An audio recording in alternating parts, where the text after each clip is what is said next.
This podcast is brought to you by DuckDuckGo Privacy Pro. Try Privacy Pro for free for 7 days at the link in the description. We'll talk about the sponsor more later. But for now, let's just get on with the show.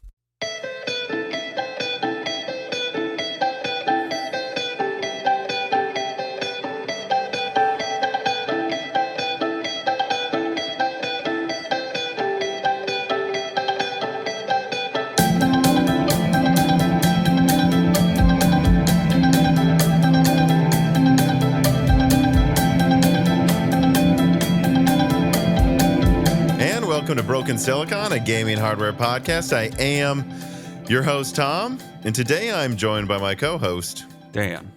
How you doing, Dan? You seem confused about what your name is. I mean, who can know their own name? You know, everybody forgets forgets really their name. A sense of oneself. I don't know. That's why this is the philosophy podcast we're starting now. Doing a hard pivot into just doing philosophy now. Yeah. Yep. Well, this is a Nietzschean podcast. Yeah, we're going to have to bring up Nietzsche at some point. If you look at the philosophy podcasts out there, that's going to have to come up. But yeah, I don't know. I mean, this is an interesting time for the channel. It's been a we're winding it down pretty soon. For the year, not forever. Forever. This is it. No, for the year, we got, of course, David coming up as the last guest. I'm talking to Daniel Nenny, maybe High Yield, and someone else to come on too in December. And then also have James, Pryor on again to talk about what's unfolded. You know, he used to be in charge of segmentation at AMD, what he thinks about what the heck's happened at Zen 5 and Arrow Lake at the end of the year. And then we also, we'll get into it, it seems to still be a very bizarre time for the market in terms of like people not knowing when they want to launch their products. And I wouldn't be surprised if there are some surprises that happen over the next few months. It really is a crazy time. But I guess I'll also say that we're recording this slightly early. It's still on Sunday, the 17th, like we usually record on Sundays, but we're trying to record this instead of in the evening and the early afternoon, so that Gerard can edit it and prepare it all before I go on vacation. So I guess I'll just put that out as well, is that when you're listening to this, I will, if you're a patron, I might be exhausted in an airport somewhere we're going to Costa Rica, and the flight we got that was a reasonable price that worked for our schedules. It was it's on Monday technically, but it's at 5 a.m. So, I mean, the ideal time for a flight. If it's at 5, I mean, we're not going to bed. We're just going to stay awake and try to sleep on the flights on the way there. Yeah, I've had a few of those flights before, and it's a debate. Do I try to get to bed early and get up on time, or do I try to get in a few hours of sleep? And the solution I arrived at for me personally was I drink a ton of water before I go to bed, because then I know I will wake up to go to the a couple of hours really? to go to the yes. Because you're a much heavier sleeper than me. So you're worried the alarm won't wake you up. I'm worried the alarm won't work. So I'm like, what will work 64 ounces of water. Yeah, actually on this note too, I remember, one of my good friends, Greg, he stayed with me on a business trip in Nashville. I think this was a year or two ago. And I remember he's like, well, I'm gonna have to get up really early tomorrow. And then we realized he'd have to be at the airport at 2 or 3 a.m. anyways. So we just stayed up and watched the Netflix show Brand New Cherry Flavor, just watched the whole season until 4 a.m. And then I went to sleep and he left in an Uber. That's bound to generate some interesting dreams. Interesting dreams. It was a really good show, so we couldn't stop watching it. But yes, it was a very. I was so tired I stayed asleep. But yes, a very haunting show. Yeah, being delirious watching that show, I imagine, is an interesting experience. But not even sure what we're talking about anymore. Point is, when you're listening to this, I will be on vacation. There will, of course, still be content that we pre-prepared that we'll cut from this podcast. It'll be dropped throughout the week. It's a narrow chance I'll do a video while I'm in Costa Rica. My girlfriend may need to work one day as well, or half a day or something. And so, you never know. Depending on if I get some really interesting information about a product I've been told I might get information about, there's a chance it could be a 10-minute video. But for the most part, I'll be on vacation. When I get back, the content will keep rolling out. The content will flow once The you're content back. tent will keep rolling rain off of the top of it. I don't know if Yes. that works. But let us move on to corrections here. Compressed AI Blocks writes in and he says, for Broken Silicon 282, the PS4 actually had 256 megabytes of RAM and then an ARM processor, yes, but it was for certain background tasks and sleep functions. It never handled the OS completely or other functions like it sounds like you alleged a couple episodes ago. Originally, Sony, and I believe Xbox was like this as well, actually, reserved 2 out of the 8 cores for the OS and background operations, and that was eventually reduced to 1 out of 8. Well, actually, on that one, I do distinctly remember there was an extra half a core. I don't even need a correction if I'm wrong. I don't care, people. But my memory was Sony reserved 2 cores for the operating system, and out of 8 of very weak cores for the PS4. And then the Xbox had to also reserve a 3rd core, or at least half of one, for Kinect. And so it that's also what it was. actually de facto had a weaker CPU, even though they tried to clock it faster. Now, over time, of course, well, they got rid of the Kindle requirement. I mean, not Kindle, Kinect. Over time, Microsoft decided to take Kinect around the back of the house and shoot it. And then Sony freed up more and more of the CPU and RAM actually as well for games. But my understanding, I actually double checked this compressed AI blocks, is that it was used for some other OS features over time. Now, I don't know which ones or how many, but I believe, yes, of course, like if a certain amount of RAM of the PS4 is reserved for the OS, then for sure not all of it is being done on the ARM CPU. But the fact that they kept freeing it up, I feel like they did make more and more of the OS functions get handled by that ARM processor, though, and that is why the PS4, at least the base version, I think the Pro still relatively performs in the operating system like it always did, but it had more RAM. I think they did. That's why it became more sluggish, though. So I think our overall point that it became more sluggish because they offloaded more to the ARM CPU is true, but no, it was never everything. And I think I may have said that, which would be incorrect. Yeah. I mean, that or they just, I don't know, I guess if we're misremembering things, I don't know, maybe they just tried to make the OS more efficient and it really didn't get that much more efficient. And maybe too much crap was being handled by one core. That's probably a bit of both, right? Yeah. Like paring down, making the OS more efficient, but then also trying to make the main CPU do as little as possible and RAM really is the important one to free up resources. Yeah, because I do remember, and Sony does need to get better about this, and I think they are.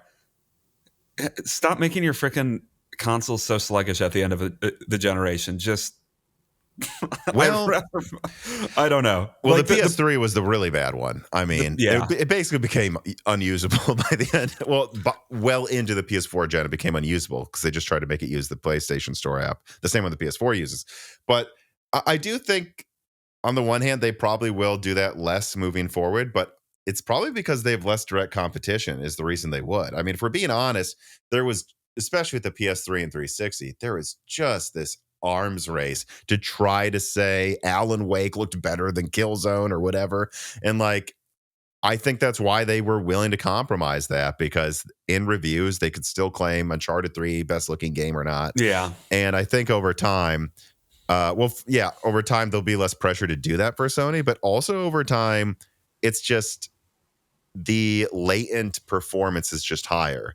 Like 5%, I don't know what it is, right? But like 10% of a PS5 CPU is better than is better than like the whole PS4 CPU or something. Like it's probably not exactly that, but I think over time also, even if they do free up more resources, it's still the raw amount of resources is much more than what they were dealing with prior consoles that could kind of do everything, but it was like barely, not like now where the PS5 is like more than enough performance to run Netflix. I mean, oh yeah, and I don't imagine you'll see a huge slowdown in the OS near the end of the PS5 generation. I mean, I've noticed no slowdown as of so far, although I don't think we're quite getting into that territory yet where Sony was really trying to push performance with the PS5.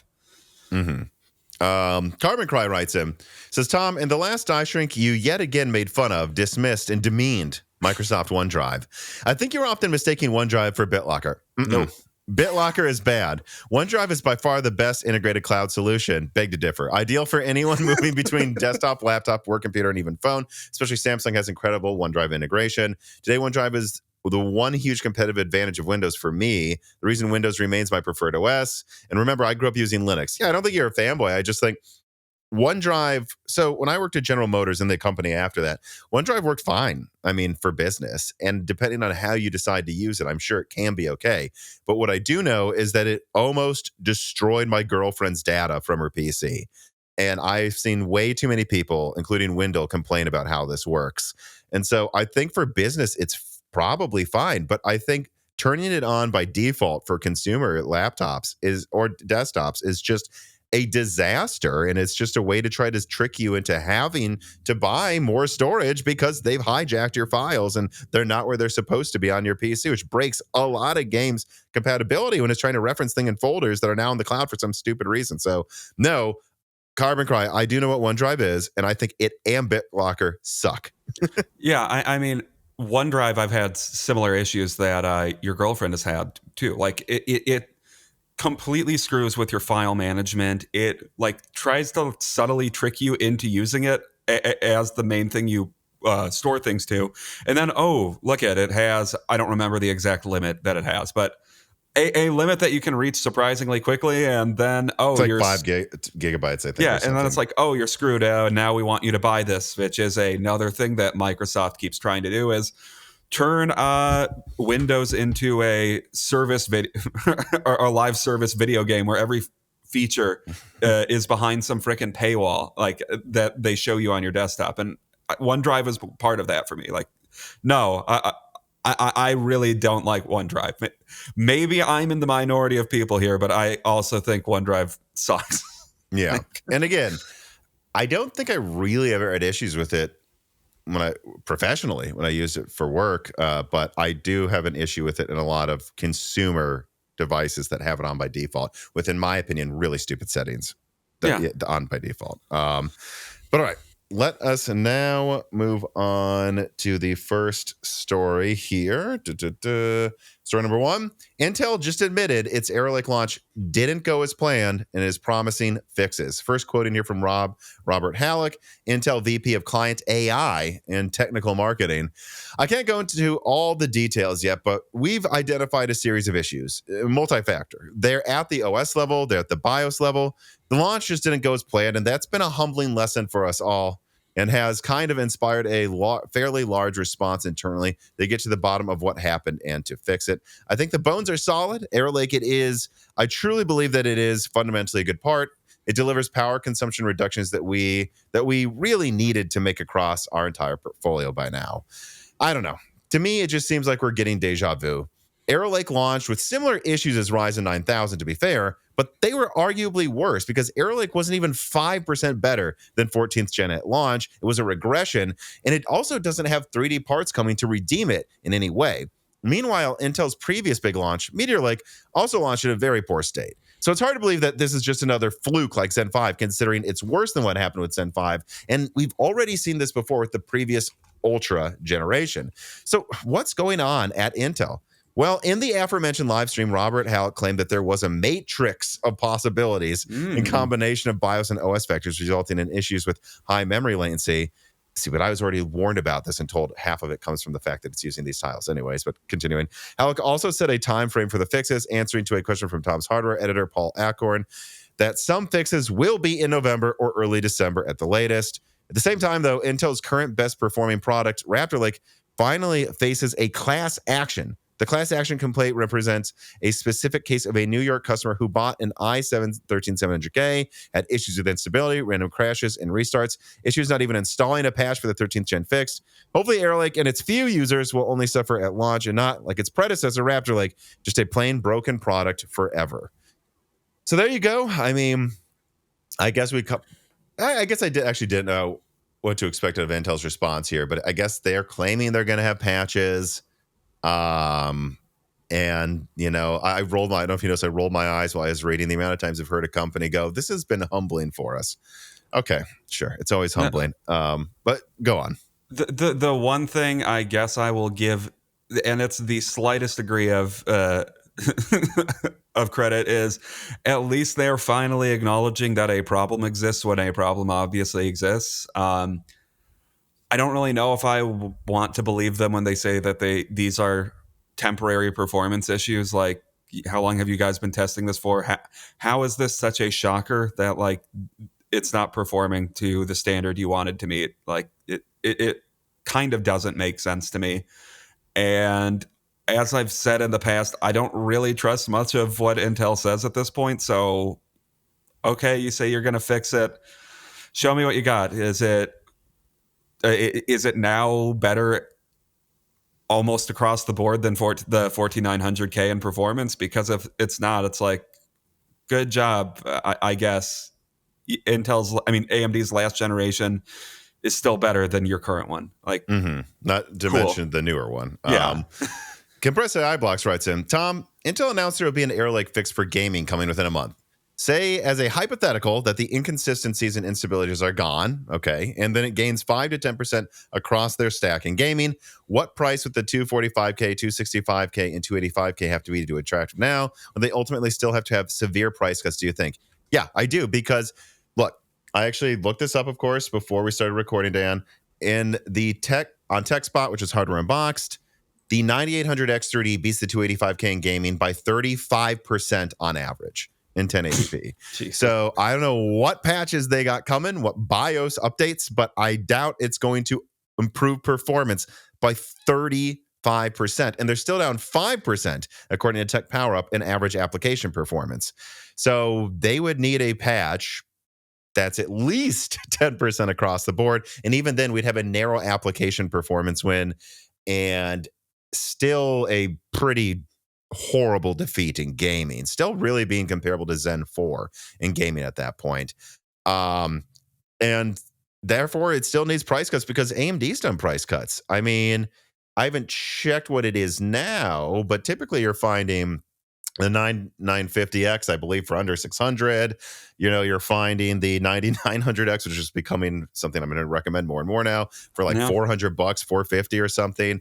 And with that in mind, I can't help but think that I think the 285K needs to be like, I don't know, $500. The Ultra 7 needs to be 400. The Ultra 5 below 300, because the Ultra 5, again, remember, if they were to improve gaming performance by 10% for the 285K, okay, great, but that still puts the i5, which is clocked slower, at, I mean, right now there's some games where it's trading blows with Zen 3.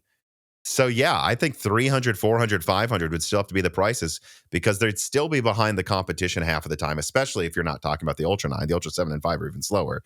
And AMD's cut prices. So I just don't think there's really a way to truly salvage this.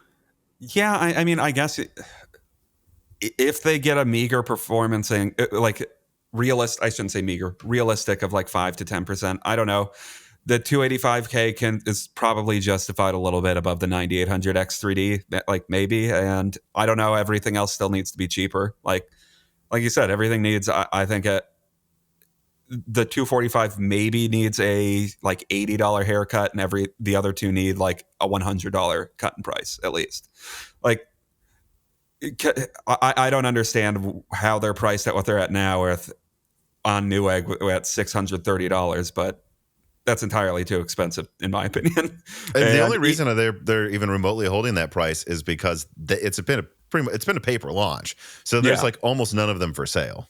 Yeah, so like even if they make things better than what they are now, I still think they need to be cheaper than what they are now. I guess no one is buying them, and there's no stock available, so they can keep that whatever $630 price point for the 8 people or whoever that actually want to buy a 285K.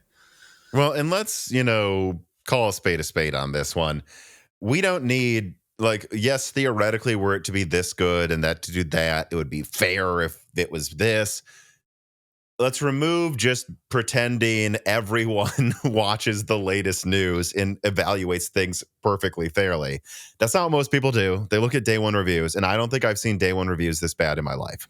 I mean, honestly, they came off worse than Bulldozer reviews, or at least there's less apologizing for Intel than people were, I think, unfairly apologizing for Bulldozer. Don't apologize for it. It sucks. Yeah, well, part of that is just Intel has been annoying now for several years. And I don't know, AMD... And the instability. Bulldozer worked.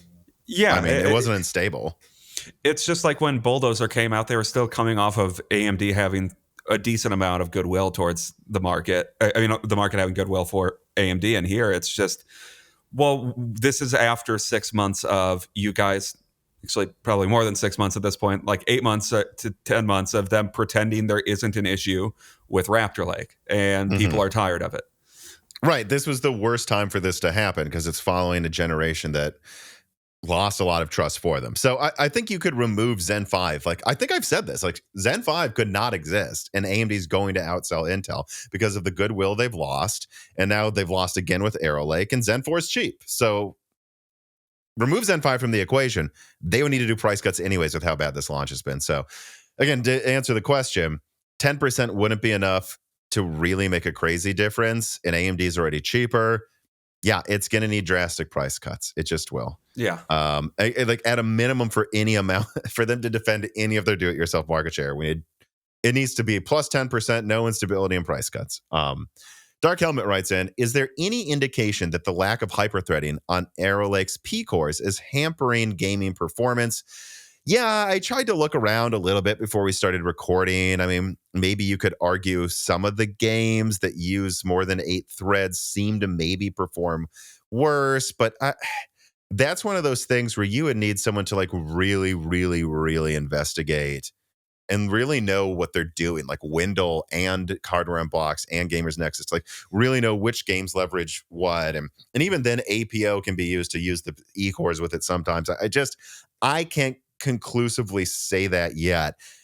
Looking around though, it kind of seemed to me like games that use a lot of threads seem to fare worse. So maybe there's some evidence, but is it just because those games also have latency issues or more latency sense? I don't know. So I mean, yeah, it makes sense if it goes over 8 cores that it would 8 threads. Yeah, sorry, 8 threads. It would hurt performance a little bit, but I don't know. I think the dust needs to settle a little bit. Like they say they have fixes coming soon. Hopefully those are to some extent real, and then you need somebody that has a lot of hardware and time to do this testing, to actually do the testing to prove it, because I'm sure those videos are coming. Yeah, like we need to isolate all of the issues first, and once those are fixed or allegedly fixed, then we need to isolate exactly what games we think could even test this. Yeah. So all right, well, let us now move on to story number 2. This piece of content is sponsored by DuckDuckGo's Privacy Pro. Privacy Pro is a 3-in-1 subscription service for U.S. residents that helps protect your personal information from being exploited by hackers, scammers, and privacy-invasive companies. That includes a VPN. It secures your Wi-Fi connection anytime, anywhere across your entire device on up to 5 devices at once. And you know, it's easy to set up in just one click as well. But like I said, it's a 3-in-1 service. On desktop devices, Privacy Pro also helps find and remove your personal info online, like your name, email, address, and remove these from data brokers and people search sites so you have peace of mind. And finally, subscribers get Identity Theft Restoration, a service that will help you restore your identity if it's stolen, with 24/7 assistance and help replacing lost wallet items like your driver's license and bank cards. Remember, it's from DuckDuckGo. Their browser has thousands of 5-star reviews, which gives me that extra peace of mind. I think it should for you as well. So support Moore's Law is Dead by trying Privacy Pro for free for 7 days. Then after that, you would pay $9.99 per month or sign up to an annual subscription for $99.99 and save 16% or the equivalent of 2 months free over the course of the year. One more time, you are directly helping Moore's Law is Dead if you try this service for free. So support Moore's Law is Dead by trying out DuckDuckGo Privacy Pro through the link below today. AMD cuts workforce. First quoting CRN and then doing some editorialization on the end here. AMD is laying off roughly 4% of its global workforce to focus on its largest growth opportunities, which includes its efforts to challenge Nvidia's AI chip dominance. AMD told CRN, as part of aligning our resources with our largest growth opportunities, we are taking a number of targeted steps that will unfortunately result in reducing our global workforce by approximately 4%. We are committed to treating impacted employees with respect and helping them through this transition, the representative added. Now, AMD's layoffs may seem minor on the surface, considering it's just 4%, but based on information that I have received from sources, these layoffs are very targeted and making some people very mad. The semi-custom and gaming division has been hit especially hard, I am told, with cuts of up to 10% there, after all, as AMD said, they are aligning our resources with our largest growth opportunities. And if you look at gaming revenue, it's been pretty bad, especially with Xbox imploding for semi-custom, and then GPU sales just across the board pretty much being down right now. So semi-custom and gaming have been underperforming, and I guess that would make sense why there's more layoffs there to focus more on AI. But I must report that people tell me this has damaged morale at AMD very badly. That the people, especially in like especially in the semi-custom, in the gaming division with GPUs, I think a lot of people there are like, expected. Yeah, they're like, well, if we're making less GPUs, dies for RDNA 4, it kind of makes sense to reduce headcount 10%. It's whatever. But in the semi-custom, they're pretty mad. They're like, are you kidding me? The PS5, Xbox were executed well. The PS5 Pro is a home run. Steam Deck's a success. Are you really reducing headcount here? We're probably going to need more semi-custom. And at the same time, I've heard people in the CPU divisions at AMD going, good. They weren't pulling their slack. So I don't know. This has increased divisions between several parts of the company, which I already heard there was some tribalism there. And I don't like to hear that. So yeah, I'm just reporting. I've heard this is really worse than AMD's making it out to be. Like you would expect, these companies always try to sugarcoat these types of things. Yeah. And it doesn't make me worry about the future of AMD GPUs or anything, but it does make me worry about their ability to catch up to Nvidia as quickly as we would hope they would. So, yeah, I mean, if they're cutting gaming or their GPU division or their gaming GPU division, yeah, that says to me, well, we're kind of putting this on the back burner for a little bit. Again, it's 10%. It's not like Intel, who cut half of their GPU people. So let's put things in perspective. I'm not trying to allege that they're about to not make GPUs anymore, but I have heard of people, remember a year ago in Nvidia GeForce, complaining they're not getting enough funding. So this kind of seems to be an industry-wide thing. Yeah, well, with that, like, I mean, it just seems to me that AMD might not try to take the performance crown for a couple generations. Who knows? And to that point you made about GeForce, I don't know. It does speak to the thing that I fear about the hardware market, where they might be realigning too hard towards AI, and that's going to look pretty stupid in a few years when there's a burst in the bubble. But if AMD wants to be competitive in AI, like truly competitive against Nvidia, they need to get in now while the iron's still kind of hot. Mm-hmm. And then with semi-custom, I don't know, that kind of sucks in my opinion for them. Like, I think they've hit home runs with the PS5, Xbox, Steam Deck. I think from AMD's point of view, they should view all of those as successes, even if the Xbox isn't doing that well. I mean, the PS5 is doing great, and like you said, the Steam Deck is doing great. I don't know what else I guess is in that department, but I mean, the last real thought I have on this is the emergence of tribalism, which it's a big corporation. I guess there's going to be tribes in every company, but hopefully that's not a proto where Intel is right now.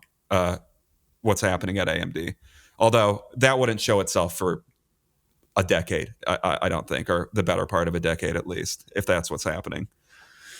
Yeah, I mean, to be fair to AMD, if these reports I've heard are true, let's be honest, that they might be thinking is, look, Xbox says they're making more consoles, but in this I reported this at the last minute, they canceled the Xbox Series X Elite, or whatever the heck they were going to call it. And it took them forever to switch to 6 nanometer for the Xbox Series S die shrinked edition. So AMD might be looking at Xbox and going, look, even if they keep making more consoles, it looks like they're going to make half as many, and they suck to deal with. So why wouldn't we reduce our headcounts in a division by 10% if like one of our main customers is clearly kind of getting out of the business? From that perspective, I get it. From the gaming side, maybe they're like, look, we're not going to need this many employees on GPU until RDNA 5 launches. That's in a year. That's in like 2 years, a year and a half at least. So we want the money elsewhere. So I would just remind people, if it was 30%, I'd go, this is very bad. If it's 10%, they don't need as many people to make Xboxes anymore. They don't need as many people to make big RDNA 4. For now, it's logical. I just don't like how they're handling it, because from what it sounds like, it's not like they did 5% in just the underperforming employees. They just gutted 10% they thought they didn't need, even the people that were overperforming in some cases, I've heard. Not over, but the people performing well. Yeah. I mean, it does suck. Like but I don't know. I feel like everybody has at least secondhand experienced this in some way. Like you Sure. have a parent, a friend, your spouse, whatever. They just get laid off at their company. They were doing fine, and it's just the accountant saw that this wasn't worth keeping this job, and that sucks. Yeah. Yeah, so I don't know. I don't really have much more to say, but I would bring that up again, though.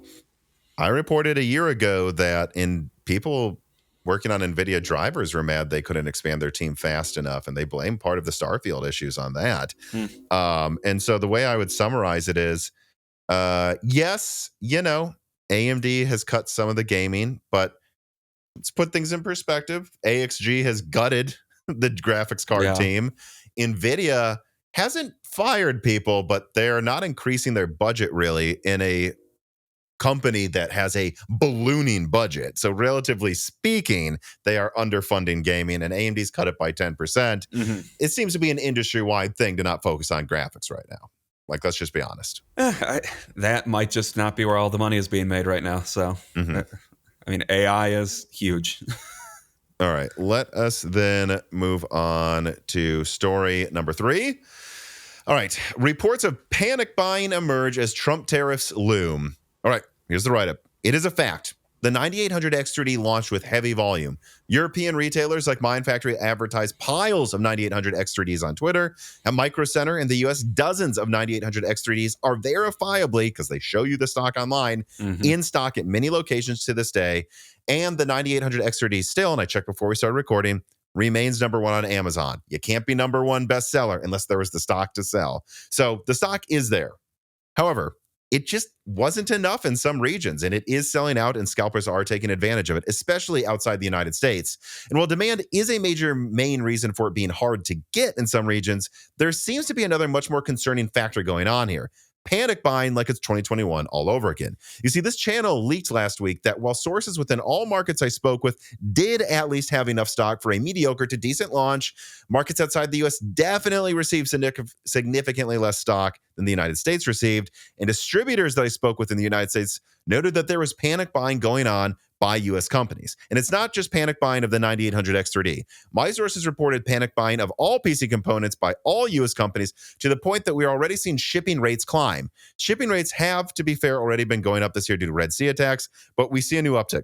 And shipping analysts predict a 13.6% increase in shipped tonnage this November compared to November of 2023. So we've seen actions across the Pacific with PC Partner Group as well, the second largest GPU AIB. They make Zotac, NOD, 3D, and others, are now also moving from Hong Kong to Singapore to avoid tariffs. So there you go.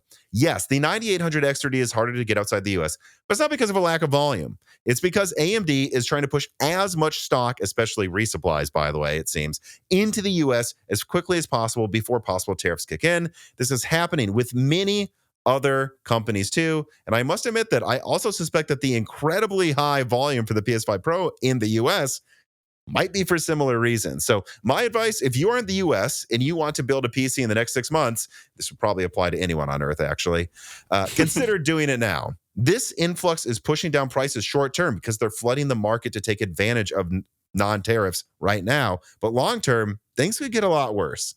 So, and again, since then, by the way, I've put this past other people I talk with in retail and distribution. They all say it. Doesn't matter who it is, Best Buy, Micro Center, Amazon, they are stocking up on things like CPUs, SSDs, because they think there could be tariffs and they want to have them in warehouses before that happens.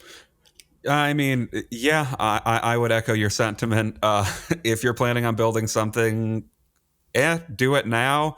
I mean, I think to look a little bit optimistically, hopefully tariffs don't kick in immediately. I'd be surprised if they happen. I doubt that, yeah. I'd be surprised if they happen within the first 2 months, but of next year, yeah. Yeah.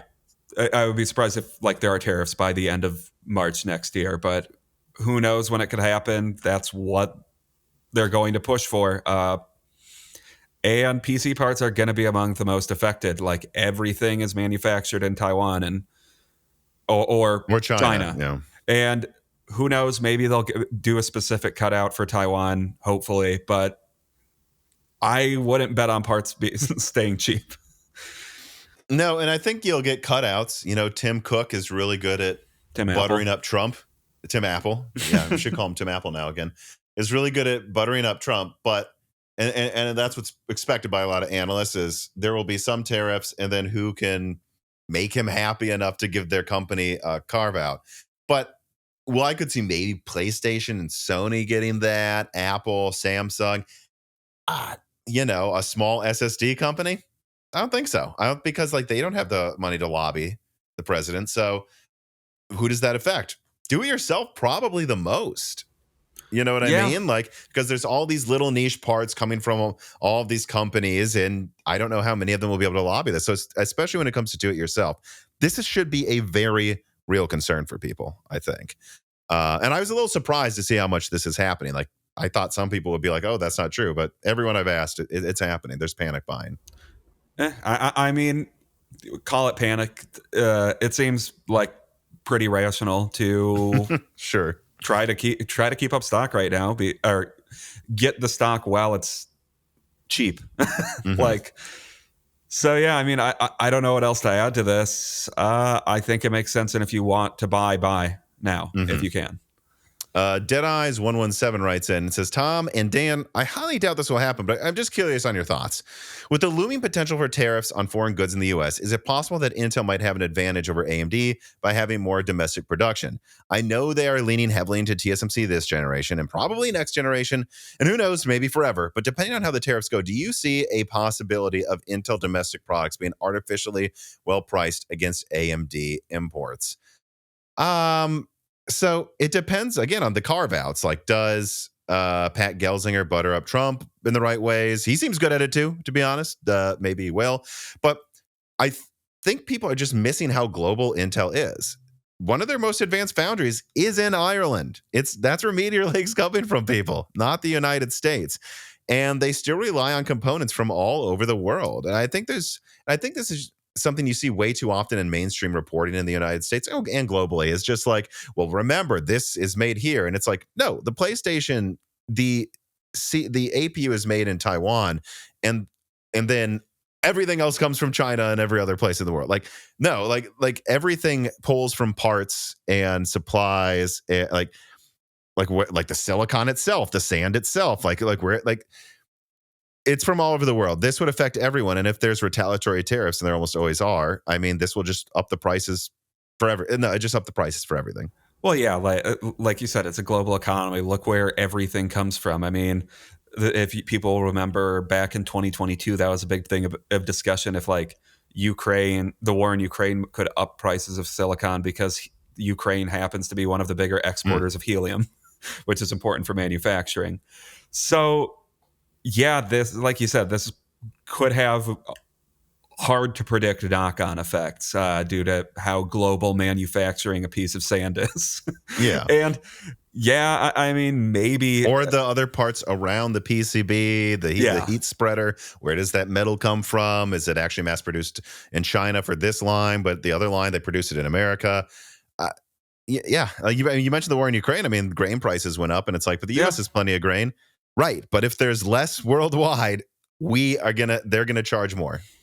Yeah, and I mean, I'm sure the conversation right now is happening at Intel, should we fast track trying to move production back to America for their chips? But I don't know how much that will, at the end of the day, affect the price of their chips. And well, and how fast can a fast track be? I think all too often people are well, let's move something whatever, and it's you understand it'll take 3 years. So yeah, who knows how long they're still stuck on TSMC for if they want to get off quickly, which I don't know. In all other situations, I think staying on TSMC would be fine, but who knows now? Techno writes in and says, how much supply did Europe and the UK get of the 9800X 3D? Well, America has loads left if you check online. It seems to be completely out of stock in the UK. I mean, I don't... Right, so let me see here. Oh, I accidentally combined my response to him there. But he says, I don't have an exact number, but more than usual. Once you account for customs issues, which that was a thing a lot of people overlooked, is some massive shipment of 9800X 3Ds were stuck in UK customs. But at this, I mean, I saw people online saying I got one. It didn't seem like an Ampere situation where one person on Reddit had one in the r/Nvidia, and everyone else was like, "What?" And it's like literally just one or two. So it wasn't a paper launch. I keep hearing this from everyone. It was not a paper launch. It was a pretty typical launch in Europe. I mean, anecdotally, and it is kind of anecdotal, but I get the feeling that there was plenty of stock in Eastern Europe compared to usual for the 9800 X3. I don't know why that would be, but there was. And that the UK got hit harder than most of the EU for a multitude of factors, including that customs issue. But it still seemed like a pretty typical launch in most regions, a crazy high volume launch in the United States, and a lighter launch in the UK because of the customs issues. But once that's solved, a mediocre launch. Like high volume EU, mediocre UK, super high in the US is how I would characterize it. Sheriff Lotfi writes, and it says, I don't see why Mini should go to Zen 5 as a whole with the way things are now. Unless, of course, you wish to rid yourself of the problems of Zen 4. I don't know what those were. Would you recommend that people wait for Zen 6? And do you have any information on how powerful Zen 6 will be compared to Zen 5? Oh, there's been a multitude of Zen 6 leaks out of this channel. I don't even know if I'm going to put a specific one up. Just search Zen 6 on Moore's Law is Dead, especially the Medusa one. But yeah, I mean, at a minimum, I've seen 10% higher IPC as the target since leaking that. I've been told that they're redoing the memory controller basically. So I kind of expect like a Zen 5 like performance uplift. We'll see what that means. Will it mean 20% in application, 5% in gaming again? I don't know. It might be 15 and 15, 10 and 10. I don't know what it will be. But I expect at least a Zen 5 level increase for gaming, which is exciting, and maybe more cores. But would I wait for Zen 6? I mean, again, this question of waiting, it's like, we've kind of told you not to just now. Yeah, like I was about to just say, I mean, this thing we just talked about, like, if you're thinking about upgrading, no, I wouldn't wait till Zen 6. I would get Zen 4 if that's not what you're already on, or Zen 5, or like a 9800 X3D. So I don't know. I think the two CPUs to get right now are the 7800 or the 9800 X3D if they're available to you. And then there's a laundry list of other CPUs that I would recommend below that too. But yeah. And remember, Zen 6, it's going to become, I've leaked that, it's going to be compatible with AM5. So I don't think there's really as much of a worry. I mean, get a 9800 X3D now if you can. If you can't, I mean, look, the 9700X, it's, like what, 25, 30% weaker in gaming, 20, 30%, let's say. And it's that much cheaper at least. I mean, they're going for like $300 right now. I mean, just get a 9700X, call it a day. And then when Zen 6 comes out, you'll at least be able to sell that, I bet, on the used market for $150. And, whatever, you spent $150 more than you would have net and had this for a year or two. I'd say don't wait at this point if you need it. If you don't, our advice is always probably to wait. Okay, now let us move on then to story number 4. All right, let's see here. I just titled the summary of Nvidia APU leaks because I've been like trickling out leaks of that new APU Nvidia's got coming. So first I'm going to quote Tweaktown reporting on my stuff and then just add on to it. Here we go. Nvidia is developing its first consumer APU with gaming performance that is comparable to a 65-watt RTX 4070 laptop GPU and targeting AMD's upcoming Strix Halo APU roughly in performance and capabilities overall. This ARM-based processor aims to launch in thin and light laptops within a couple of years with a power of up to 80 watts total. That's right.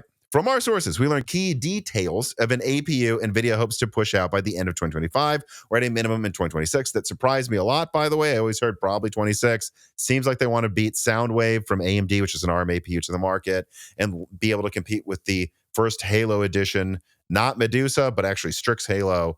And it should basically be 4070 laptop performance for the GPU, a CPU that's decent, but unlikely to beat what Strix Halo has using off-the-shelf-ish ARM cores, but maybe consume 20% less power and have a powerful NPU.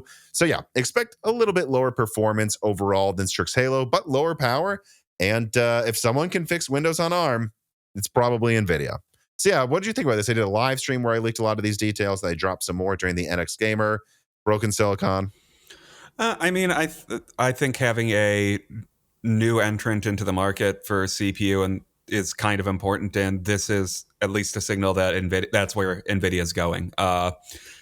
with Intel flailing, Qualcomm being kind of lackluster, we need something.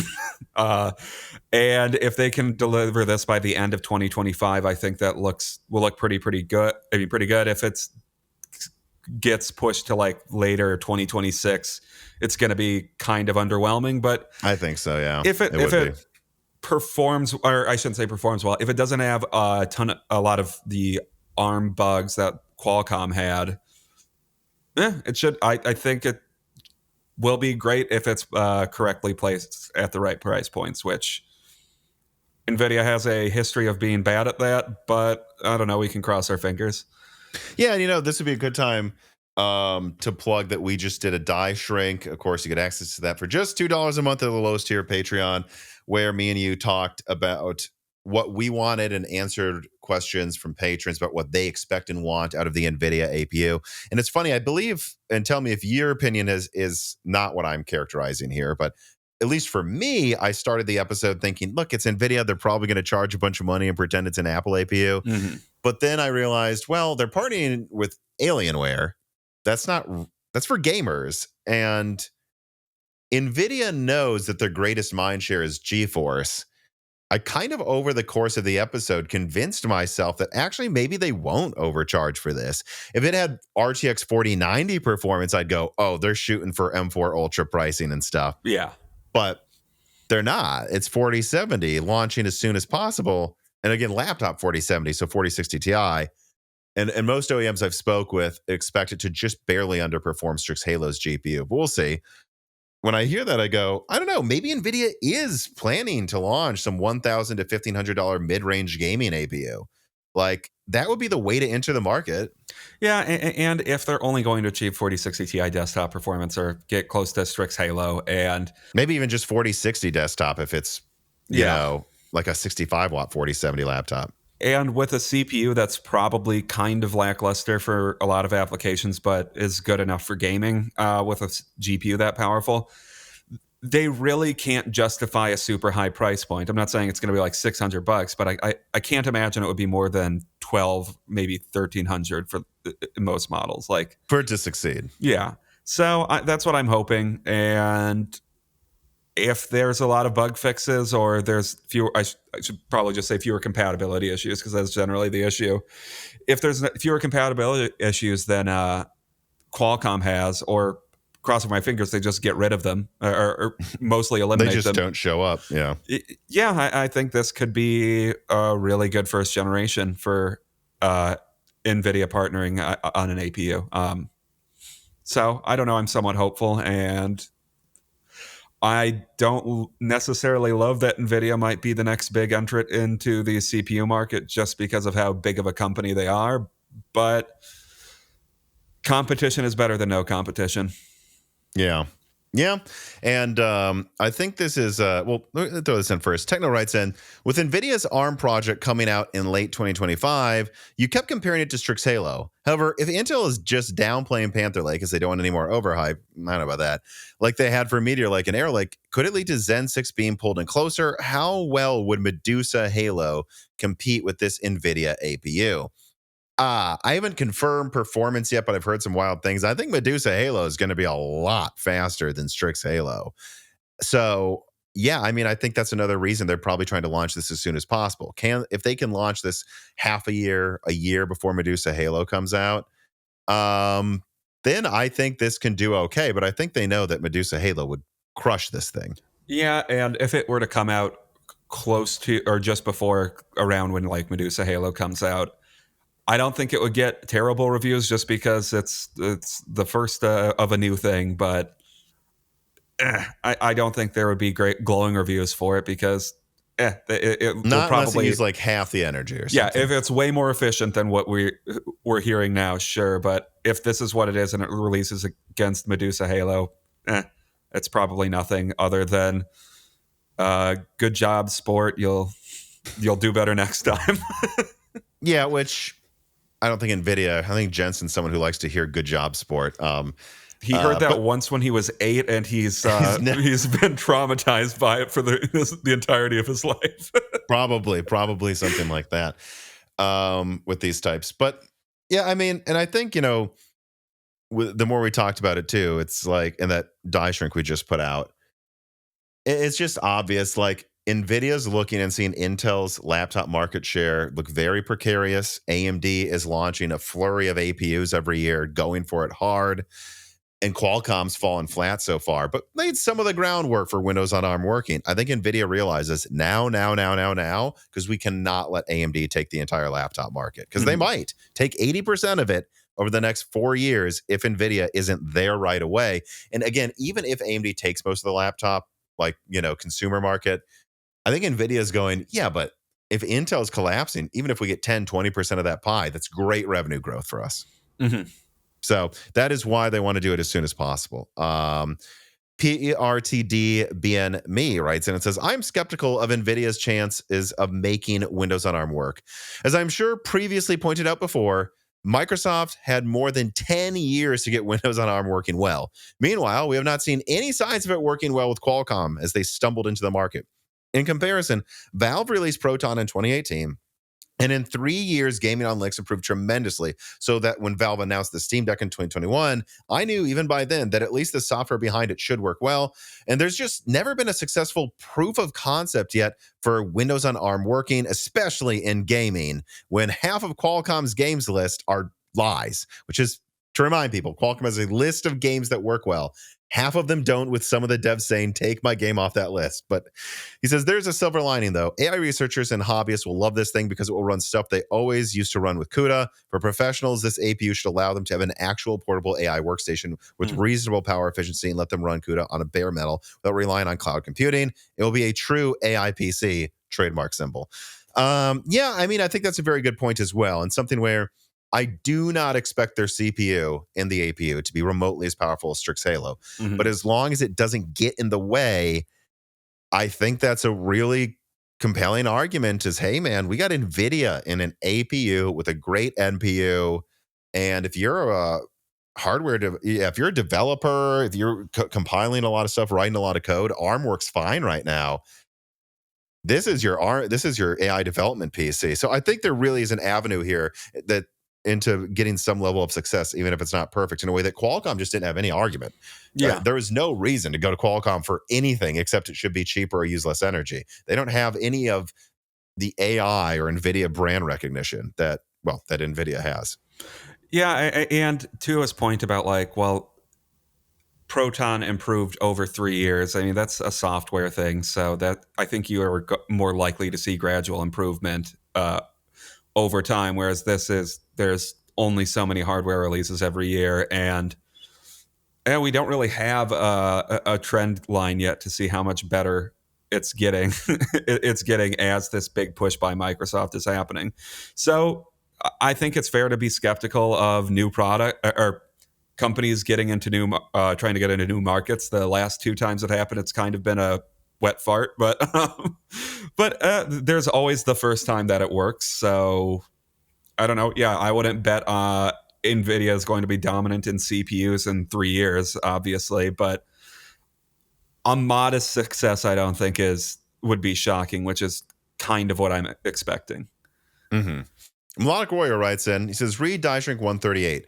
NVIDIA working on Linux would be a feasible possibility, I actually think. This is something that I've seen discussed a lot in the Moore's Law Said Discord. Is like, what if NVIDIA actually launches their own edition of Ubuntu or something and just sidesteps Windows because they know it doesn't work? But as I've spoken directly with an NVIDIA employee that showed me portions of their source code library, they actually run everything native on Ubuntu and Arc. From what I was told, it has been that way for more than 10 years. So yeah, maybe they are laying the groundwork for 2 editions of it. Hey, the ARM on Windows have Fun Edition, or actually we've optimized a distro of Linux for NVIDIA. Yeah, and the only way I could imagine that working, though, and I think we discussed that a little bit on the Die Shrink, is like NVIDIA would really need to push their distro hard, because there is how many decades now of brand recognition for Windows? Like 30 years? Or I don't remember when the first distro of Windows came out, but that's been synonymous with PCs for like my entire life. I mean, the first home computer we had was an IBM computer, but it's been Windows ever since then. Windows or Macs ever since then. Yeah. And hey, nothing's going to make me root for Nvidia harder than if they actually start making real competition against Windows here. I mean, nothing on earth would. I'd be like, go Nvidia. Techno writes in, could Nvidia use the next Switch Tegra as an i3 or i5 competitor if Nvidia goes into APUs? Now, if it came out 2 years ago, sure. Like, sure. Like if it was an 8 nanometer kind of Steam Deck performance APU, yeah, I think that would have been great in like $500 laptops 2 years ago, but it's just been too long. It's outdated. Like they would be better to just make their own. And I've heard they're working on several APUs, like some working with MediaTek, but then also working on their own premium and mid-range versions. So they're going to make their own version. The time for them to do that would have been when it was actually, what is it? Not relative. I'll just say when it was actually relevant architectures, not Ampere Plus. And I mean, it's just too outdated by now. And also, I would say, from what I mean, Nintendo doesn't like it when you use their stuff for anything. So I don't think for that reason alone it would have happened. For those reasons, you're out. For those reasons, you're out. For those reasons, I'm out. Carmen Cry writes in, what does an Nvidia APU mean for the possibility of Intel using Nvidia GPU tiles? Will this be an obstacle to that possibility that we've discussed before, or will Nvidia provide GPU to Intel similar to their partnership with MediaTek? I would definitely say this suggests that Nvidia doesn't expect to be providing tiles to Intel in the next 2 years. Yeah, but I mean, these companies are competitors. If a good deal for a partnership comes along, I don't know why Nvidia would say no. I just don't think that's where it's going, and I think Intel is going to keep using their GPU tiles in-house for, I don't know, at least another couple generations, right? I think so for sure. So, yeah, I mean, I think this would tell you that not that much really, Carbon Cry, because, yeah, like you said, Dan, I mean, I could see Nvidia making their own APUs and selling tiles to Intel at the same time. I mean, well, why not? But at the same time, if they are rushing this out this quickly, this tells you short term their intention is just to take market share from Intel. All right, let's see here. So let us now move on to story number 5. Nvidia reportedly winding down RTX 40 series production, quoting first from board channels. According to the latest news from upstream Intel sources, Nvidia has completely withdrawn the 80-106 production line. It's for the 4060, everybody. And, well, no, 4060 Ti. And the production capacity has been fully transferred to the RTX 50 series production line, with only the 80-107 line temporarily retained for the 4060. Therefore, the RTX 40 series GPU has entered the final quarter of inventory clearance, and the RTX 40 mid to high-end series GPU has gradually stopped production and supply, which I've reported that they've already ended production on the top end, and switching has been accelerated. So there you go. Although, do not forget that this channel has reported NVIDIA was shipping Blackwell into the U.S. in November as well, in anticipation of avoiding tariffs as well next year. I believe I leaked that. God, what was it? It was during one of the recent loose ends. I think the one where I leaked Panther Lake details. So I have to say this. I have heard that NVIDIA is already right now shipping in Blackwell, that they were always going to, whether they launch it this year or not. And at a minimum, I've got to say, I expect RDNA 4 and Blackwell, if not to have a paper launch in December or maybe a real launch out of nowhere, who knows? I bet they rush out a launch in January. I bet they do. Yeah, I mean, we've been covering this for a while, and this plays into our coverage over the last several years, honestly. Like, there was a huge overproduction of RDNA 2 and Ampere. Don't want that to happen again. I mean, I wouldn't be surprised if this generation is a lot more like turning off one valve and turning on another. Except with, like maybe the 4060, which will the 4060 successor will probably be one of, if not the last thing to launch. So sure. Right. So they might as well make it a little longer. Keep that going a little while longer. That's also, I would suspect, supposed to be a high volume thing, although in this market, I don't know what is high volume anymore. It kind of feels like the 70 is the 60 now. Yeah. So, yeah, I mean, I think it makes sense. And just don't bet on Lovelace being on the market for 1,000 years after. after the generation is over, like we saw with Ampere. Mm-hmm. Yeah, especially because, again, I've leaked this. There was plans at first to have Blackwell, I believe, be at least half, if not all, 3 nanometer. Then it switched to mostly 4 nanometer. Then, and I don't know what it was. I don't remember anymore. 6 months ago or more, they was just like, it's probably about a year ago. They decided all 4 nanometer.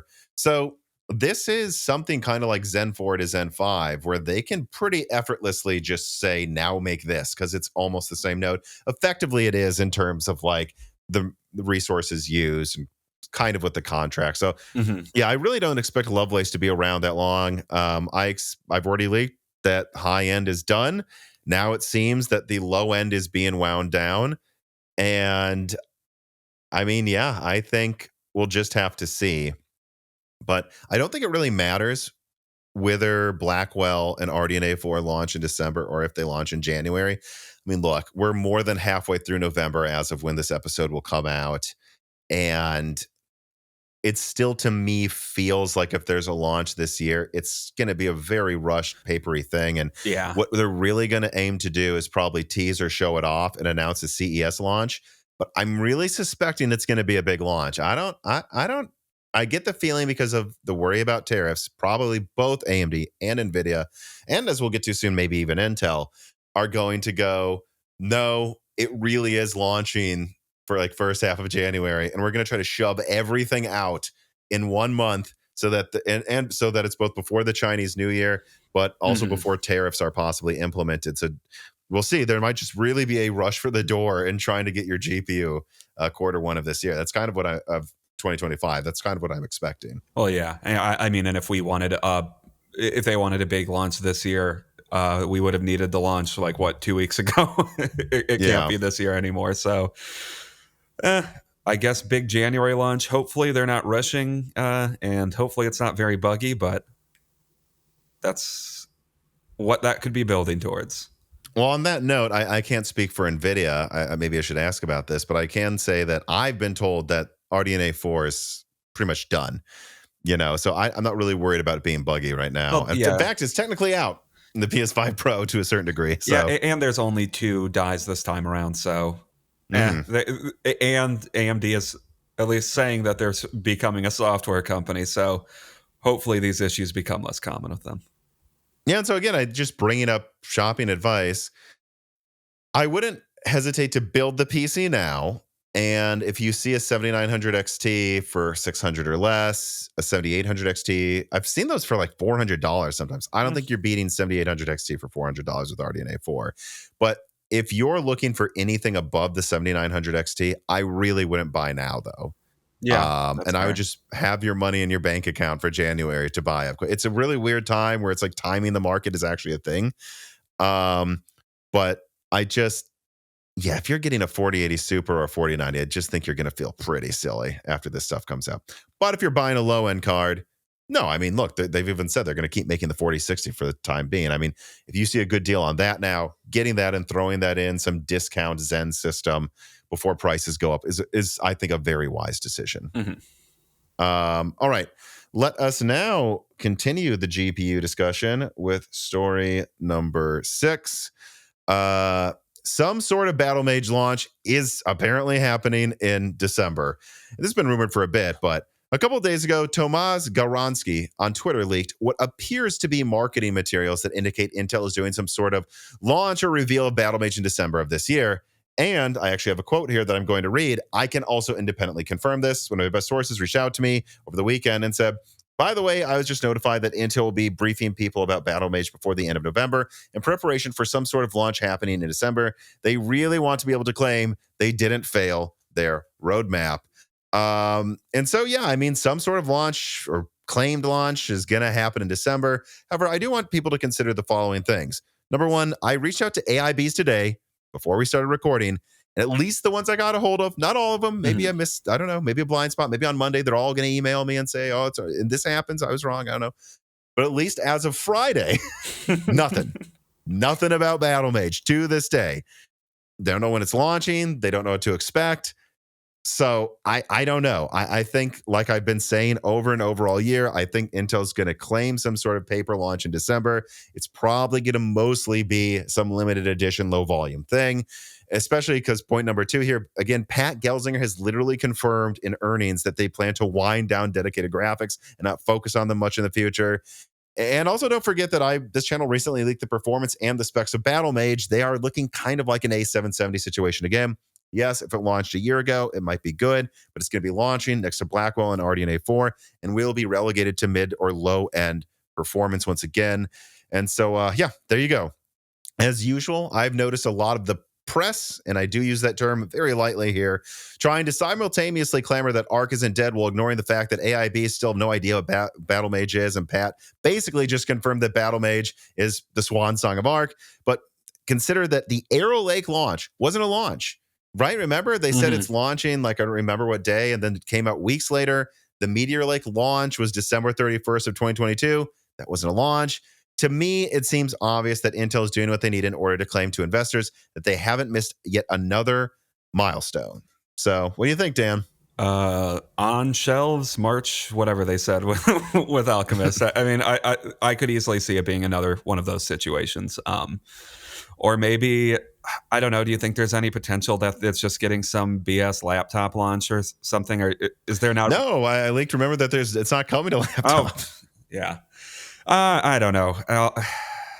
Arc is just a disappointment all around, and I guess we're going to get one hopefully less crappy die than what the A770 was on desktop. Yeah, I mean, I hear Battlemage should be better than what Alchemist was for its time. The drivers, again, it's Intel guys. We'll see. I don't know if they're right, but it should work better. It should have less issues. But I think we have to also consider that Battlemage is going to be entering into a very hostile to GPU market with tons of like Ampere, RDNA 2, RDNA 3, and Lovelace cards on the market, whether it's new or used for discount. And also, AMD's drivers have gotten really good. I mean, in many ways, I kind of think they're better than NVIDIA now. Although NVIDIA did have the new official NVIDIA app come out, and it is way more stable than the GeForce experience was. I can report that. So that's good. But still, that doesn't change my point. NVIDIA's drivers have gotten even better. AMD's have gotten even better. NVIDIA has DLSS 3.8 that just came out. AMD has FSR 4 around the corner. Is there a competitive version of XE Super Sampling? Do they really have any version of Shadow Play or Relive that's competitive? I just feel like if Battlemage comes out and it works well, it's just still going to have fallen behind that much more in software compared to Radeon and NVIDIA because they just don't have the money at Intel to fund that anymore. Well, and it's like if it's a 4070 for $400, the 7800 XT is already there. I don't know. Yeah, I mean, Intel's still, frankly, playing catch up to them. So I don't know why this wouldn't be more of a game of catch up anyways.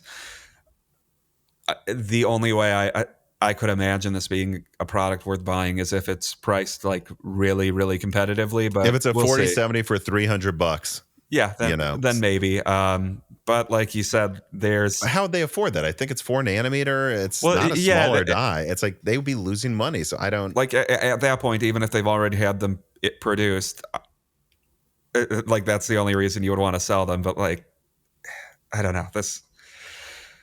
I don't expect anything impressive, and this is going to be based on this report here. This is going to be a weird non-launch that they claim is a launch. Like, how many times has Intel done that now in the past 3 years? Like, it's kind of a habit of Intel to call a press release a launch, and that's not what a launch is, Intel. Yeah, and again, just to say this again, because I have to, because I know there will be annoying people in the comments, my initial Arc effectively canceled video said there would be a Battlemage launch. And I've said there still will be, and that there's just one die left for Celestial, and Pat's already confirmed they're winding down GPU. It's all going as I expected. A crazy, messy Arc Alchemist. Battlemage whimpers out late, which it is late. They said 2023 to 2024. If it comes out in December, I mean, look, they missed when they said it was going to come out, and it's not even coming to laptop. And then we'll see what happens with that if there's any Celestial. Celestial could be interesting if this were to sell well, but I just don't see that happening. So it's all going to how I expected to, as much as you could expect anything. Do you think that slide from a few years ago with the enthusiast performance by like 2024 or whatever? Or 3, I think. Well, I mean, I think I have it here. Let me pull it up. Are they still going to say? Jard will put it on screen too for people. This is what we were planning. Yeah, I mean, they said that they were going to basically be an enthusiast with Alchemist, and that Battlemage would touch Ultra Enthusiast, and that Celestial would be above Ultra Enthusiast. Ultra Enthusiast, I don't know what that means. We're reinventing the 90 class card from Nvidia Town. That's what they're proposing by now. But like, just put that in perspective, people. They said they would be an Ultra Enthusiast between 23 and 24, or at the end of 24, when Battlemage is announced. I want you to look at that and go, is that a 4090 competitor? Because it needs to at least be that, considering it's going to be competing with the 5090. And the answer is no. They've missed their goals. What they meant, Tom, is it's a 4090 using 100 watts. That's what they were saying. Well, using 300. Or well, whatever. using 300. Well, yeah. But it's a fair comparison, Tom. That's definitely what they meant. Man, if they did put a slide up there like that, that'd be amazing. Or they're like, it beats 40, matches the 4090, and then the fine print laptop edition. All right, let us now move on here to one of the final stories with story number 7. PS5 Pro releases to favorable reviews and impressive sales. Quoting first from Game Rant, and then again a little bit of editorialization. Early reports indicate that the PS5 Pro is selling just as well as the PS4 Pro, which was originally released in 2016. As reported by Gamatsu, the PS5 Pro sold around 13,000 units more than the PS4 Pro did at launch in Japan. Sarkana analyst Matt Piscatella writes, also revealed that the new console sold units in the same ballpark as the PS4 Pro's launch in the United States, indicating a similar degree of success. And Sony's announced the same. It looks like Sony's PlayStation 5 Pro price experiment succeeded, at least at launch. PS5 Pro is showing impressive sales in the US and Japan, and meeting or exceeding launch sales of the PS5 Pro. We will see if PS5 Pro continues with this momentum in the coming months, but at least right now, whether you like it or not, it seems like people are willing to pay $700 for a console, and this may be therefore the price of the PlayStation 6. Or if you don't want to pay the MSRP, good news, you can turn to scalpers who are selling it for below MSRP. Well, because they took a loss and they did not expect the stock to be this high. This means that the MSRP is probably as high as people can stomach, though, if scalpers aren't able to sell it for more. I would agree with that. PS5 Pro also released to positive reviews. It delivers on the promises made by Sony, with most games running faster and nicer than PS5, and the PSSR offering better quality upscaling than FSR2, but not quite as good as DLSS. It really does depend on the game, but at a minimum, I had a whole podcast with NX Gamer where we discussed our findings with the PS5 Pro, and we could conclude that there are definitely scenarios where the PS5 Pro crushes the 6800 in performance. Its CPU is seemingly not really ever a bottleneck, but for ray tracing to be impressive relative to Nvidia, it needs to be optimized for RDNA 4. Even if it's unoptimized, it crushes RDNA 2 ray tracing and performance per raster. But compared to Nvidia, it really does depend on the game, with Alan Wake 2 making it look great relative to the PS5 and RDNA 2, but not good relative to Nvidia. So yeah, I mean, I had a whole long discussion, like basically an hour of the last episode with NX Gamer. We don't need to regurgitate all of that, but you also have a PS5 Pro. I think it'd be worth discussing. I mean, it's part of this news cycle, Dan. What do you think of it?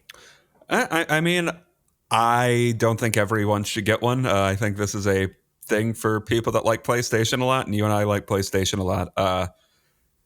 Quality of life, it's just better than the PS5 base all around. Everything gets consistently higher frame rates, more stable frame rates, and lighting across the board is pretty much better in every game. If you don't care about gaming in 4K, though, definitely don't get it, or because I think this is pointless for you. But yeah, I mean, I like it a lot so far, and having all that storage is pretty nice. Surprisingly, the storage thing's actually pretty big. Of course, we could have gotten some other SSD a while ago and thrown that in there, but having a base, the main SSD, be really fast and have 2 terabytes, the difference between that and 800 or even 1,000 gigabytes is you can install like 50 games now. And yeah, that is nice. And yeah, I don't know. I mean, I think if you have the money, the PS5 Pro should be bought by someone who doesn't have a PlayStation yet, is what I would suggest. Because hear me out. Like, Mhm. all right, so are you going to spend? It depends how you want to put it, but like, I don't know. Let's even just do without discs. So the 450, or no, let's do it this. So 500, or actually the discless version is now 380. We'll get to that in the wrap up. So I guess, yeah, 380 or 700. So that's an extra $320. That's a lot more for something that is theoretically sometimes double the performance, but sometimes just 20 to 30% faster. But it does come with a significantly more storage. It's just a little snappier in the OS. It does have Wi-Fi 7 and like, better USB output, all these little Yeah, updates and all of stuff. that is noticeably way better too. Like, I mean, games do just download faster on this than they did on the PS5 base. So if you're someone that is fine with the frame rate being 60, being below 60, actually, even if you're someone who does like 4K 30 mode, the PS5 is capable of 4K 30 very easily. Yeah. If you're someone that doesn't care about that, or you don't really care about the resolution, then yeah, maybe just get the $380 base PS5. I mean, that's a lot cheaper, but if you're someone that has money to burn, it's like, how many game and for me, it's like, are you someone that is an enthusiast that games a lot, a lot, a lot? Are you someone who buys like, 3 games a month or something, or even like just plays games? Because I'd say I play a little less, actually. A major reason I have this is just kind of rewarding myself for the end of the year, because man, we busted our asses this year, Dan, for the channel, or because I just can. But it's like, if you're someone that plays, what I'm trying to say is I don't like play like 20, 40 hours a week anymore, like I did when I was in college. But if you're someone who does play like 4 hours a night, you're probably buying a lot of games. You're going to spend how much in games over the course of the generation? I'd say that's this person who should get this. Yeah. But if you're someone that's pretty happy with what you got, no, you don't need it. You really don't. It's more, the way I put it, too, with performance as compared to the PS4 Pro, the median or the average is higher than the PS4 Pro's uplift. The average, because every game is better. Oh, I see what you're saying. Every game. Yeah. I mean, every game just performs better. Like, I was surprised that Unpatched Returnal, because it has a dynamic resolution, just looks like you just wipe Vaseline off the screen. It never drops frame rates anymore. Like, whereas with the PS4 Pro, okay, some games were like crazy better performance, but it still had that weak CPU, and half of the games never got a patch. And then you have like Rockstar barely improved Red Dead Redemption 2. Yeah, well, they gave it a much better resolution, but yeah, I mean, I'm sorry, the frame rate's the thing. So the average uplift, I actually think, is better than the PS4 Pro, but the median is lower. Like, a lot of games are 30% better. Like, any game that's unpatched is like 20. Well, not any. Elden Ring, I noticed doubling in some areas in quality mode, which is crazier. Really more like maybe a 70% uplift. But you don't need a patch for it to be noticeable, because of how many games have dynamic resolutions, how many times it removes a frame drop. Like on the PS4 to PS4 Pro, going from sometimes dropping to 28 frames to being locked at 30 wasn't nearly as noticeable to sometimes dropping to 45 frames and now being locked at 60 or something. But so yeah, I don't know. It's the craziest examples aren't as crazy this time around, but everything's better. So if you game a lot, I think it's worth it in that regard, but it is definitely not a must-have. Yeah, I would agree with that. I mean, yeah, it's for enthusiasts. It's for if you want to actually get high frame rates, closer to what was tacitly being promised that nobody would expected them to actually meet when the consoles first came out, or when this generation first launched. But yeah, definitely not essential. Not everyone needs to go out and buy a PS5 Pro. No, and I think a lot of this is also like, our recommendation is going to hinge on just, does it, like, how many games keep getting patched? Because it's a little disappointing how many were patched at first here. It's like, really? Elden Ring isn't that could probably benefit the most? Like, I played around with the settings. It's very clear to me that if they fiddled with a couple settings and added PSR, you could probably do 4K 60 ray tracing, but they haven't.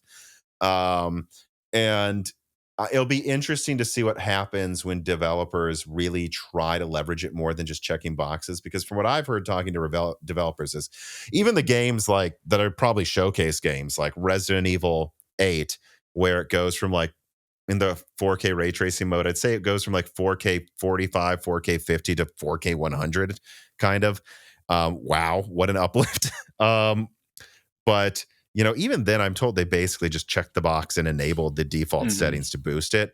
They didn't like go in, and I'm told you can compile the shaders and optimize a few things, fiddle with RAM and this, but few developers have done that so far. And it'll be interesting to see what happens. Like 2 months from now, maybe 3. Like 6 months from now, and every game was built from the ground up to at least leverage it, if not optimize for it a little bit. Like, I think people may be surprised that if properly optimized, more of them will double performance than you'd expect. If not optimized, it's like 20 to 50, 60% or something. All right, let us now move on to story number 8. It'll be a quick one, but I think we got to talk about it. Phil Spencer confirms the Xbox handheld. Quoting from Tech Power Up, in a recent interview with Bloomberg, Spencer confirmed that Microsoft is working on an Xbox handheld, although he was very careful not to not overpromise or provide any firm release dates, going so far as to confirm that an Xbox handheld is still years away from release. Well, so that puts to rest anything that they're rushing it out right away. I thought I saw some crazy rumors like, it's coming out next year.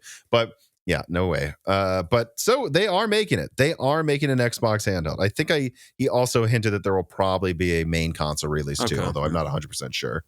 Yeah. I mean, with the existence of Steam Deck and all of the other successful handheld things, gaming devices, it makes sense that Microsoft thinks, this might be the time for us to try to push into handheld.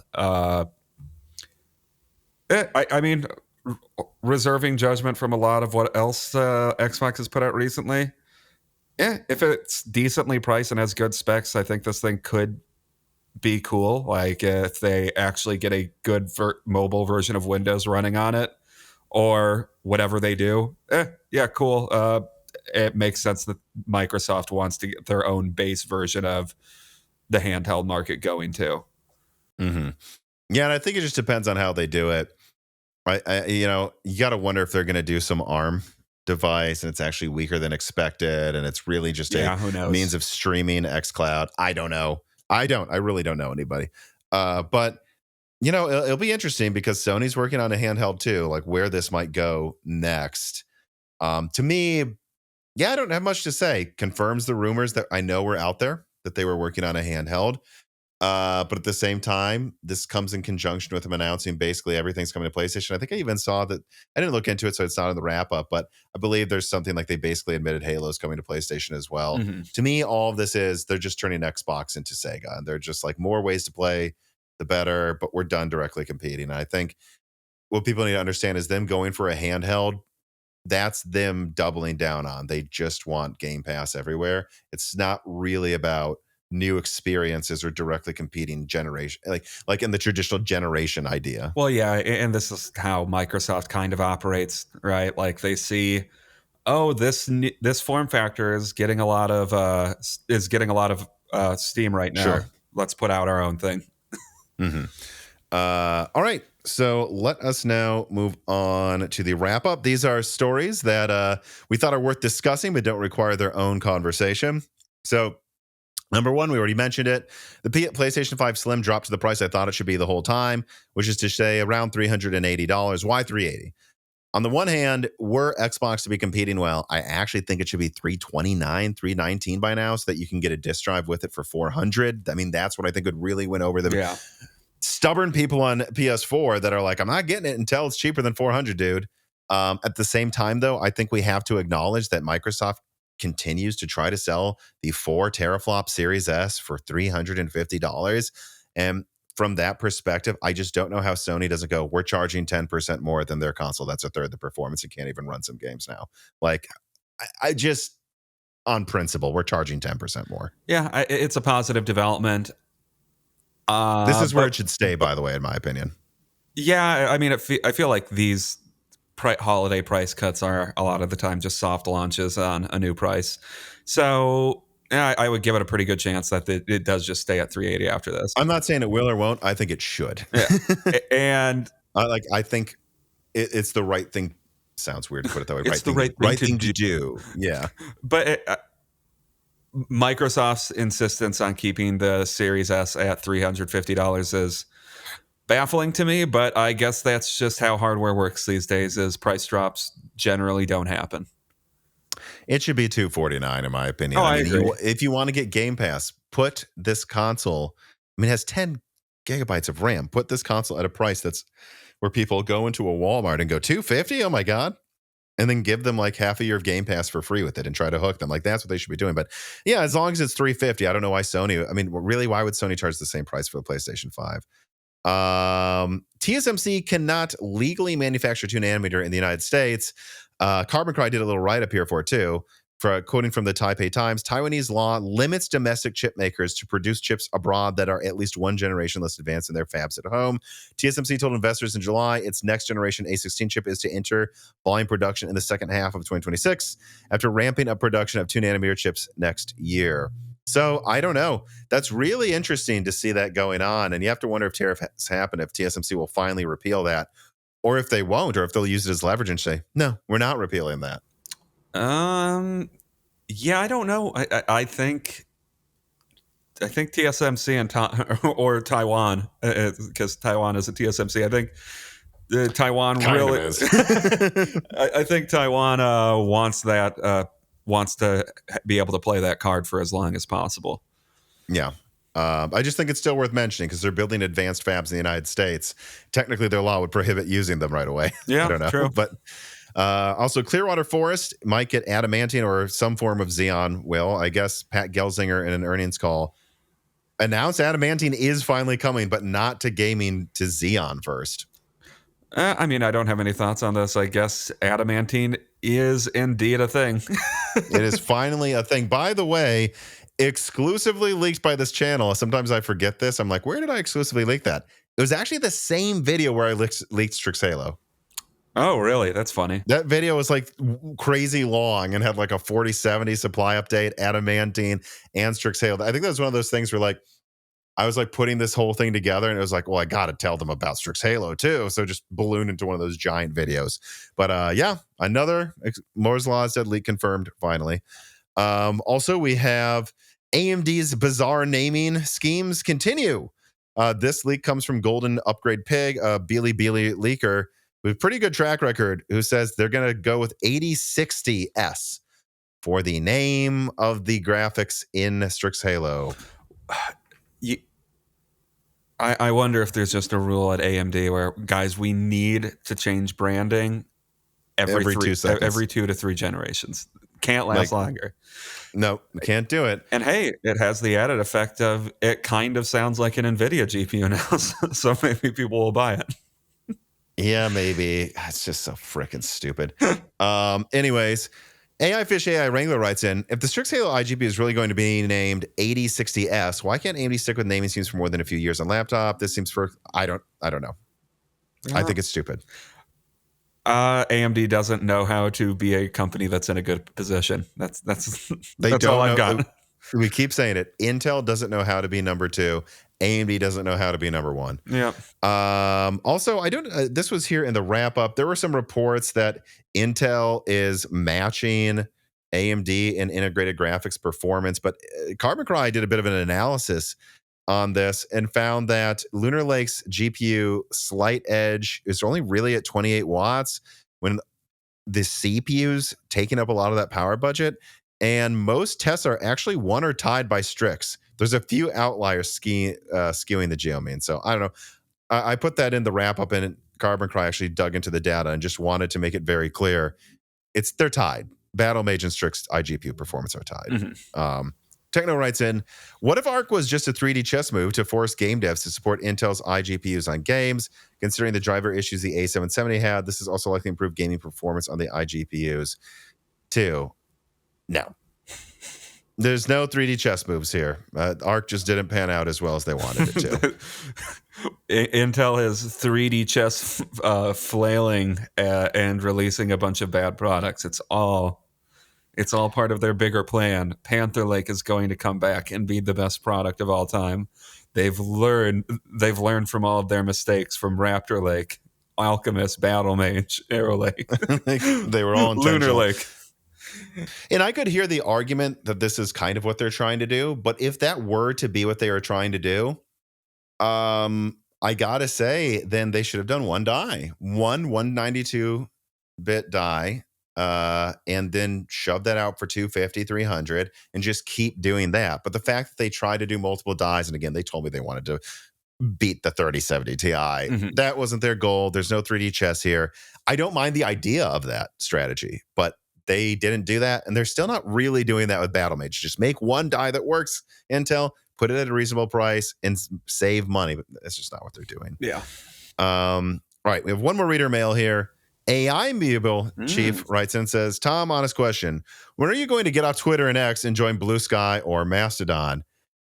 I don't know. I mean, it's something I could see happening. I mean, X has been ruined, but for tech news and spreading tech news, it still seems to work fine. So for my purposes, as long as that continues to seems to be able to work well, I'm going to stay on there for now. But I have heard from people that have switched to other alternatives that they might work better. And if I start to see the numbers there be far, far, far better for the channel, then yeah, maybe I'll switch. I mean, a lot of it is I don't want to switch unless I switch because I don't want to have to manage 100 things at once. You don't want to do like 3 social media promotional accounts? No, and this is a deliberate choice from Moore's Law is Dead. We want to be a lean company. Me, Dan, then we now have Gerard, who's getting up to not full time, but he's getting up there. And I'm paying him to do a lot of work now. And then next to that, Carbon Cry is being brought on more and more to help out with stuff and being paid as well. I like it that way. I'm not on Float Plane or Bleep Bloop or Rumble or Ploop Plop because I'm on Patreon. I manage Patreon. Go there. I'm on YouTube. I manage YouTube. I'm not on Nebula or Vimeo. I'm here in an RSS feed. And then I post also to Twitter. And eventually, if I post to something else, I might, but I want to do that because that's the one that I manage. But that's where I'm at. Yeah. And I mean, I don't know, the podcasts I listen to, I'm hearing more often that they're on. Blue Sky seems to be the one that's taking over really quickly over Mastodon, but I don't know. Yeah, there's another one too, I believe. I don't know. Was it Threads? Threads is just Facebook's. It's a literal clone of Twitter, from what I can tell. But okay, maybe that's all we need. But yeah, so I don't know. I've heard of some people using that too. So I might, but there's a part of me that looks around and at least tech Twitter still seems to be a thing that functions. So if that part functions, I'm going to do that. And also, I think I have over 25,000 followers on Twitter. That's actually pretty crazy high.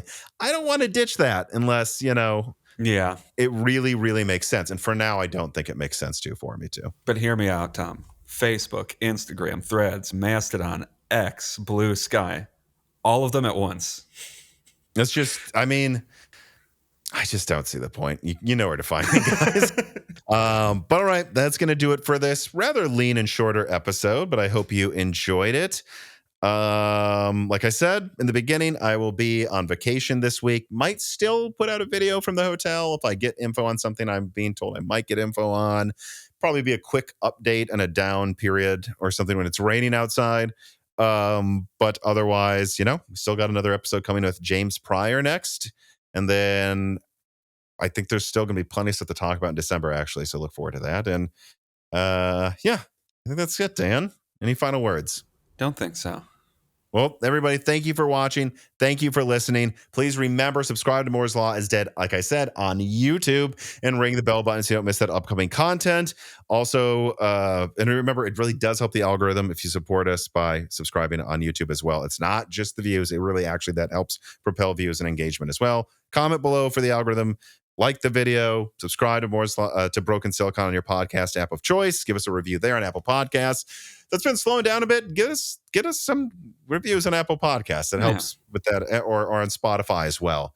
And so consider supporting us on Patreon. Like I said, that's the best way to support us. That's where you get exclusive content like Die Shrink. A new one just came out about Nvidia's APUs. No ads. Hundreds of those for you if you subscribe. There's a whole back catalog there, a Discord, and a lot. You'll be able to ask us questions there as well. But all right, I'm gonna start rambling if I keep talking. Thank you for watching. Thank you for listening. Have a great week, everybody. Goodbye. This podcast was brought to you by the YouTube channel and website Moore's Law is Dead. Moore's Law is Dead and Broken Silicon are trademarks of their creator. Tom.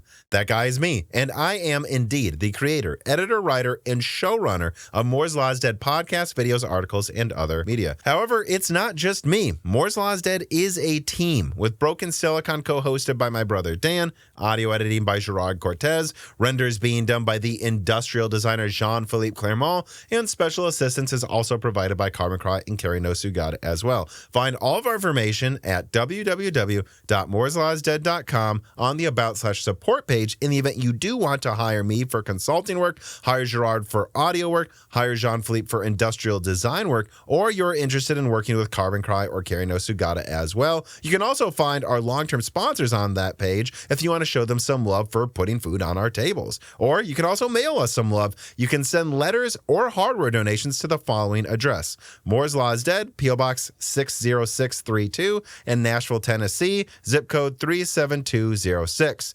Although, to be honest, the best way to show Moore's Law is Dead some love is to support us on Patreon. Patrons are what makes Moore's Law is Dead content truly possible. Every month, and really every day, depending on who you're talking about, me, Gerard, Dan, and Jean-Philippe are working tirelessly to provide a steady stream of content that we could not keep doing unless we knew the work was possible without being reliant on sponsors dictating every little thing we put out. Don't get us wrong. We love our sponsors, but we love directly working for you, our fans, much more. If you have any extra money, even a couple free dollars a month, consider supporting us directly on Patreon. Those couple of monthly dollars will get you access to the exclusive podcast Die Shrink, voting on subjects of future podcast episodes, the ability to ask guest questions, and of course, access to the Moore's Law is Dead Discord full of like-minded people who I am sure would love to meet you. I am one of them. Additionally, higher tiers get access to early, ad-free episodes of Broken Silicon, the ability to ask questions in all Broken Silicon episodes and Loose Ends live streams ahead of the recording, and the entire back catalog of Moore's Law is Dead podcasts, in addition to having thanks in the credits of videos and podcasts depending on the tier, with other perks available as well. And hey, if you cannot afford to support us directly every month, please do share Moore's Law is Dead videos and podcasts with friends and family, and on social media and websites like Reddit. And give Broken Silicon a 5-star review on Apple Podcasts or your preferred podcast app of choice. All of this does really help us so much. But like I said, this podcast would not be possible without the patrons directly providing predictable and reliable support every month. And so now it is time to give a personal thanks to the greatest of the fans. The following supporters are at the 10 gigahertz or higher supported levels: Brad Medlin, Drita Full, Z Jits, Daniel D, Deke, Nicholas Puckner, Aaron Close, Jan Rano, Daniel Hyde, GZ Ziggy, MJB1, SNES Chalmers, Jem Ferriero, Velcom Alev, Toka, Jensen Wang, Gregorius Acker, Sarcastro, Chris Rich, Evan Dingle, Chris Compressed AI Blocks, Trias Boy 08, Hal Booma, Shredward, Holden Mobley, Samuel Molas, Jordan Simkovic, Julian Leak, The Boz Haas, Jonathan, Chrysantine, Franco Frederic, Jake Dude 23, Jake Martin, Slicky, Neithra Zink, Meat and Pork, Tim Robb, Ian Clifford, Travis Gooding, Mads, Suitsu Taylor, Stephen Coates, Greg, Michael McGee, Patty Cakes, Gamers Unite, Amiable Chief, Mark Mitchell, Tommy, Aisha, Mark Raidmaker, James Anderson, Jamie Witters, Colada, Cameron, Tenry Zhang, Wesley Sager, Michelle Pell, Hexapuma, Reginald Ari, Tikata, Mai Sharona, Winwing, Winstar, Corey Leonard, James I. Raider, Little Germany, JSMMH, Shay, Milton, Melodic Warrior, Brett Jones, Chuck Glidden, Mac Daffy, Stephen Dick, Dave Schultz, Austin Haggerty, Justin Bustle, Joe Foot, Brian Scanlon, Hardland, Jensen Angima, Joseph Kelly, Slushba, Himsa Gung, Tails2299, Neil Valverga, Sisyphos 7771, The Forbidden Juice, Brian Wright, RB Racer, AC, Alex Vega, Dr. J. Mad, Free D, Michael Cozy, John Swin, Crystal Joe, Elber Gunn, Keycom, Solarized 80, Jeffrey Gentleman, Matthew Marlowe, Brian P. Sprutnik, Hoodat 42, Figug, Haguk, Cornster 671, Penta Winta,